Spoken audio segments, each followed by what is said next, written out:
All right, so let's start with the big story that we are tracking on WION this hour, where the Iranian President Hassan Rouhani has accused the State of Israel over the assassination of its top nuclear scientist, Mohsen Fakhrizadeh.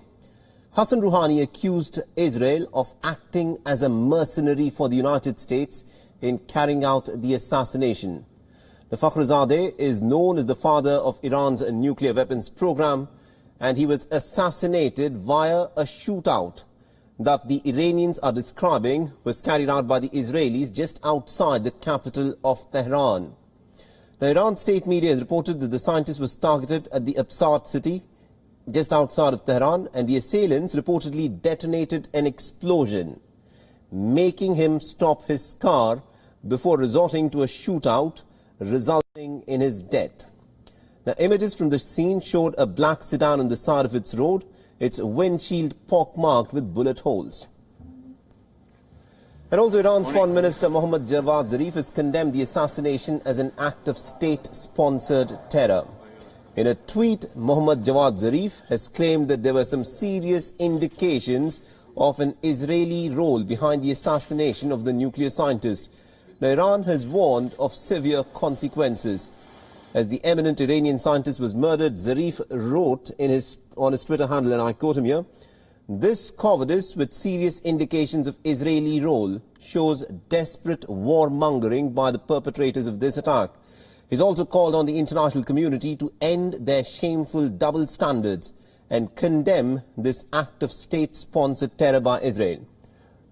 Though the details about the slaying still remain slim, Iran's Defense Minister General Amir Hatami has said that a car that was carrying Fakhrizadeh was shot at before a pickup truck that was loaded with explosives blew up near the vehicle. Listen in. چون امروز در یک سفر در اطراف تهران مورد یک عملیات تروریستی قرار گرفتند و تیم حفاظت ایشون که همراه ایشون بودند در این عملیات درگیر شدند و متاسفانه ایشون زخم برداشتن و با شدت جراحات به بیمارستان منتقل شدن. البته 2 نفر از همراهان ایشون هم مجروح شدن در این حادثه. متاسفانه کار تیم پزشکی به نتیجه نرسید و ایشون به شهادت. ایشون معاون وزیر دفاع و رئیس سازمان پژوهش و نوآوری‌های دفاعی کشور بودند. دارای یک وجهه علمی بالا و سابقه طولانی در نوآوری‌های دفاعی کشور هستند. شاگردان بسیار زیادی رو تربیت کردن، پرورش دادن. کارهای ایشون در حوزه دفاعی کارهای بزرگ و پرثمری است.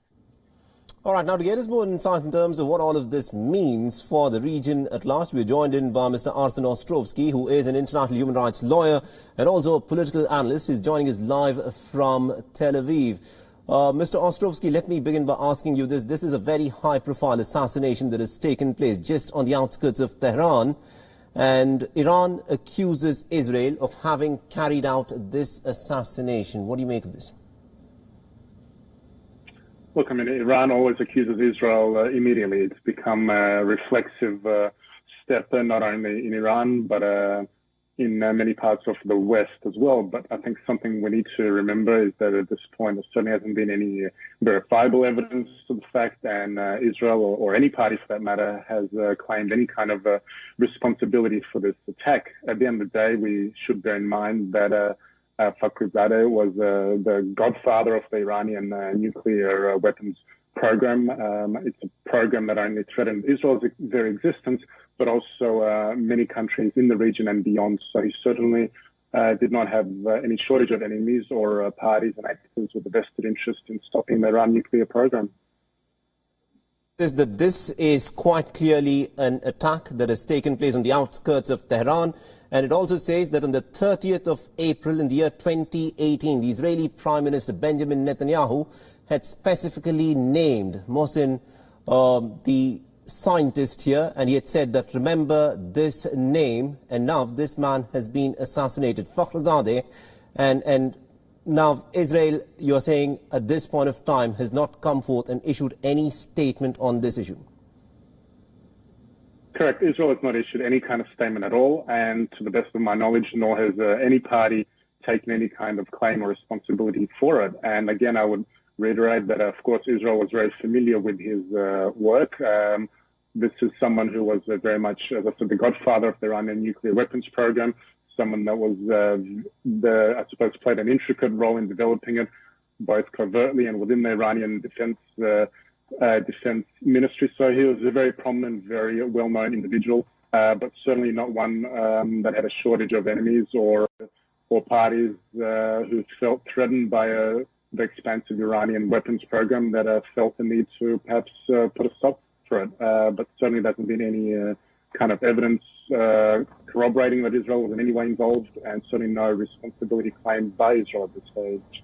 All right, now this is the second high-profile assassination that has taken place of such an important Iranian official. The first one was that of Qasem Soleimani that took place earlier in the year.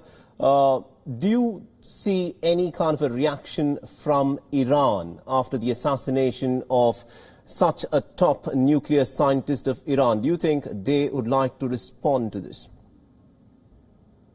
Look, we'll have to wait and see. In the space of now less than a year, Iran has seen both Soleimani, the terror chief and head of the Iranian Revolutionary Guard, and now the head of the nuclear weapons program, both eliminated in less than a year. So this is a monumental embarrassment and I think blow to the Iranian regime. How they respond will need to be seen. I suspect that Iranians who have now, of course, and I think quite simply been embarrassed by this latest intelligence breach, will have to take some kind of action in response in order not to be seen as losing more faith than they already have. The question is how much, given that there's an incoming Biden administration about to enter in January, how much they will seek to want to aggravate that. I suspect that you will see some minimal actions, perhaps against either American or perhaps against American military interests in the region, or cross-border attacks possibly against Israel on the Syrian or Lebanese border. But I do not expect that Iran would take a major drastic step at this stage because, again, they are looking at a new administration in the US and hopefully a re-engagement on the JCPOA nuclear deal. So they will want to be very mindful in terms of how, if they respond at all. Just before we let you go, Mr. Ostrovsky, the Iranian President Hassan Rouhani has accused Israel of carrying out this assassination. He's in fact gone on to the extent of stating that Israel is acting as a mercenary for the United States in having carried out this assassination. Do you think Israel will in fact condemn this assassination? I'm sorry, I missed your question. My question was, will Israel condemn this assassination? I don't know. I don't speak for the Israeli government. There certainly won't be any tears shed for this man who led a program that whose ultimate aim was the elimination of the very state of Israel. I don't think you will see any kind of response from Israel on this, and we'll have to wait and see. But at this stage, I don't think there will be any mourning of this man who stopped the Iranian program state destruction. All right, we'll have to leave it there. Thank you very much indeed, Mr. Arsen Ostrovsky, for joining us and getting us all those insights into the Israeli view of this incident.